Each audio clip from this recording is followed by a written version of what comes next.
sincere wish that this important meeting will also come out with a declaration that will shape up the agenda of the upcoming 10th special session of APCAN to be held in September 2024 in Abidjan, Cote d'Ivoire. United Nations General Assembly, which will take place in New York, and COP29 to be held in Azerbaijan, among other regional and global forums. As I conclude, Your Excellency, allow me also to mention something about you, which my colleagues have said, but just as a matter of emphasis.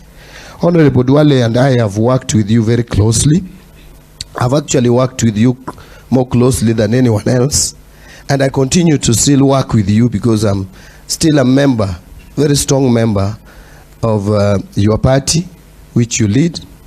I hope I will soon join the Council of Elders of that party, having resigned from the position of the national chairman.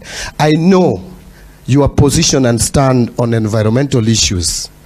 If there is anyone Africa needs to champion as a champion of issues of climate change, then that person is none other than Right Honorable Raila Odinga. There, I am sure we can't go wrong. Your history is documented. We know how you fought very hard in terms of conservation of even our forests and water catchment areas, Mau forests and other forests across the country. And so we would not go wrong by having you at the African Union. You will be an advocate and a champion for protection of our environment, and that will go a long way in helping mitigating the climate change. Ladies and gentlemen, it is now my pleasure to invite the Right Honorable Raila Odinga. Let's put our hands together and welcome Right Honorable Raila Odinga to the